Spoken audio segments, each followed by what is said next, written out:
Peace be upon you all. This is my point of view, first of all. But you can imagine with me that situation. And please apply that situation in a lot of things in our life. If you have a cat in your house and you start push the cat step by step towards a corner, then you trap the cat to the corner. So what do you expect from the cat to do? Just imagine. Whether it will jump over you or something, or it will be just scratching you and attacking you because the cat already senses that she is in danger. In that situation, the normal reaction towards your action, it will be to be attacked. That's okay. Okay, what's going on now in our life, on the level of politics, you can say. The current situation, as everybody sees, that there is a conflict between USA, to be honest, Kingdom in one part, and Russia, China in the next part. That conflict was running already a long time ago, it's not new, everybody maybe know about it, but every single time they just changing the area of conflict. It was in Middle East before, now unfortunately it is in Europe, it's in Ukraine, so this war is happening between them. I will not go into the details of the war and that invasion, this war, unjustified, justified. This is not my point. My point is that if you build trust between each other as a nations, as a government, as politics, the trust should react to be trust.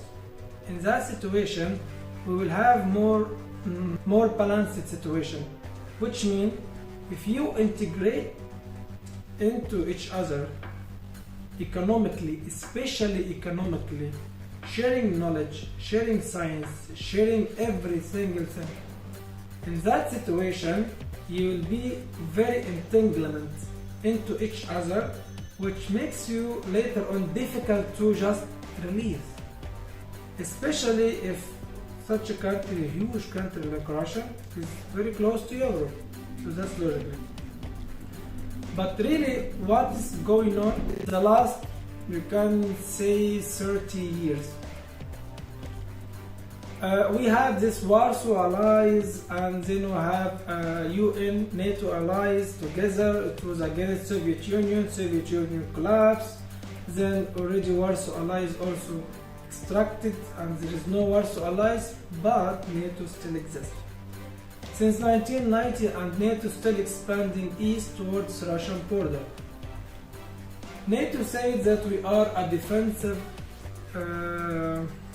ally. We are not offensive allies. We are here just to defend ourselves. So the question here, you are going to defend yourself from who? Who is the enemy? So everybody says because Russia is an expected enemy in the future. I agree, Russians sometimes are very aggressive, and we will not forget what Russia did in Chechnya, and what they did in Georgia also, and what they did in other places all over the world. So this is not a news. But the case which I'm talking about here, it's about you expand east and you say that you are my expected enemy. Psychologically, when you think of something and you predict and you expect that something is going to happen, you are unintentionally create such a condition for that something to really happen. How is that? Because you start expand towards the east. Every single time you expand toward the Russian border and you enclose the Russian border, close. So what do you expect from them to feel themselves? That you already getting so close to their border. So in one moment of time, who expects their action? Do you remember the cat? You trap someone to the corner until that person said, oh my god, I don't feel safe. If I didn't do action, next time I will be attacked. This is normal human behavior. Even it's animal behavior, it will be like this. So instead of expanding military, this is my point of view, you could expand economically. You could expand and integrate educationally, scientifically, everything, more cooperation with each other. So the point is that the amount of money and effort you spend over that military expansion, you was able to spend it over building the mutual trust between each other, that everyone will feel safe inside his border. Especially that we don't live now in the medieval times. If you remember in the medieval times, even before World War II, it was a basic rules. If you don't expand your empire, someone else is going to expand over your empire. That was logically, that was normal, everybody accepted, and everybody was acting like this. It was even very clear, and the world was more honorable in that time, because everybody understands that we are all enemies. There is no allies. We are all enemies, and once I get the chance to take your land, I will take it. And so it's okay, case closed. So it's very clear now who is the enemy and who is not. After World War II, when the United Nations, they made this United Nation, and they start make rules that okay, every single country it has its own borders, no one has the right to invade a country and do something like this. Yeah, that's perfect, perfect. But don't forget the proxy war which happened in Afghanistan, when already United States already destroyed half of Afghanistan by the hand of Muslims. Proxy war against Soviet Union. Afghanistan was also a country. The same happened in Iraq, the same happened even in Iran. Iran was a democratic country with Masoud something, I forget the name. So, and Iraq, Libya, Syria, a lot of countries which already like 10,000 of kilometers away of NATO, they invade these countries under the name of protecting our national security. So remember, you said that NATO is a defensive. So why you have been offensive against countries which already in another continent, even not in your continent itself? So that's a point.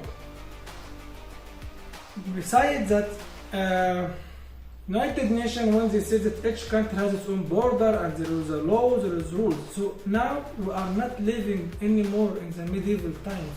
So why our leaders are still thinking the same way? Why we still thinking that if I don't have a military power, I can't be a dominant power all over the world? So here is the point. Funding military, funding war will not bring peace. No, we will lose more people, we will lose more resources, we will lose more innocent people, we will lose a lot of things. So the question here is why? Why we can't build peace together by cooperating to build, not cooperating to destruct? I can't understand it, to be honest, because it's very difficult to get the point in this situation, because you have money and everybody says that, oh my god, we don't have enough resources in our land. No, I'm sorry, we have a lot of resources, but we don't know how to manage this resource. Not we don't know, we don't care even how to manage this resource, because with each single war we produce more carbon dioxide, we make more global warming, and we kill more people by this changing of ecological. So I have the feeling that really we are going soon enough to kill each other without using any nuclear missile, just by regular war, which produce more global warming, which in return that will kill more and will damage more lands. So the question is why we should fund military aid instead of fund like educational system to be better in everywhere, a medical system, medical care everywhere. So we have a lot of money, guys, a lot of money. So why we spend this money on nothing? On just kill. I don't get the point.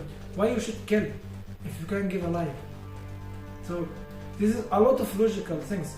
So from my point of view, I'm not saying that you should go at the street and start protest against your government or something like this. No need to do such things, because anyway your voice will make nothing. There is no democracy if you think that your voice will be effective. But what you can do Stop hate. Don't hate each other.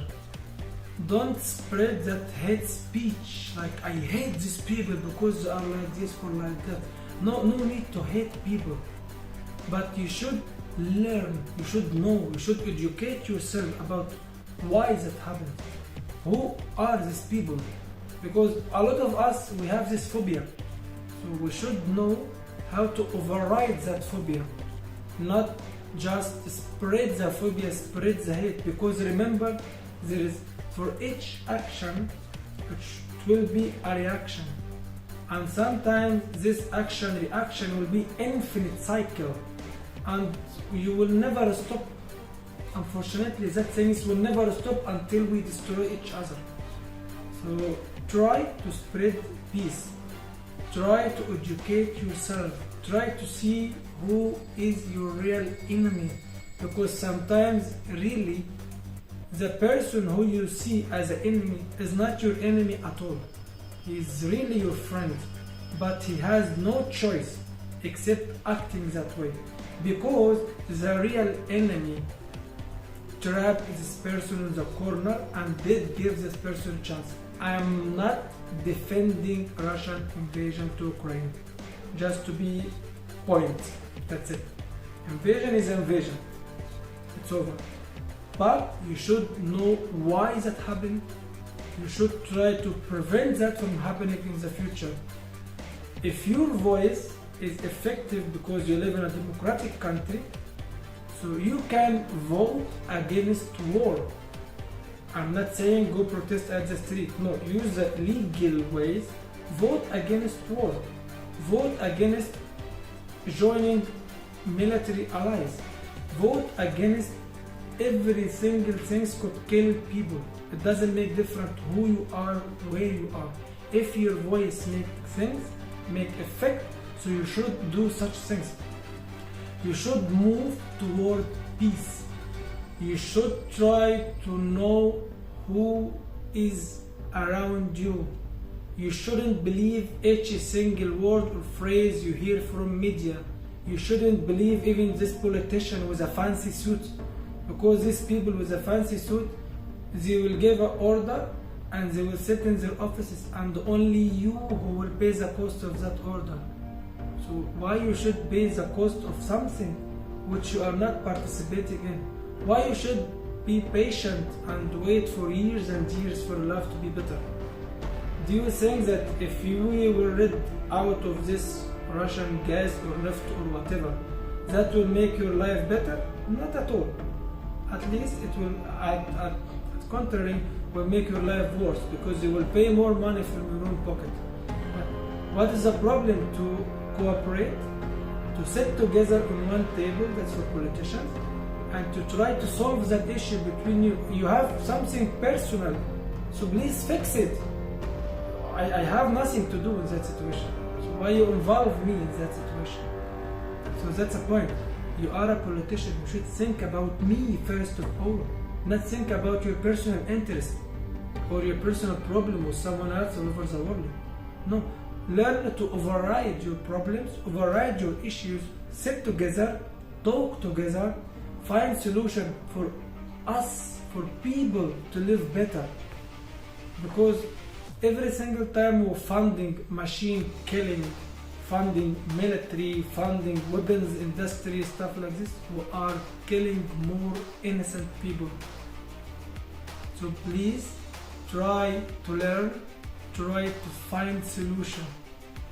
Don't cycle around the problem because the problem already is going on.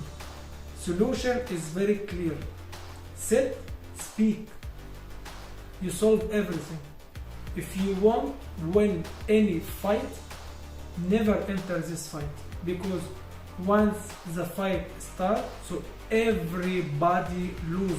It doesn't make difference who is the winner in this case, because everybody is losing. There is no winner in war. No winner in war.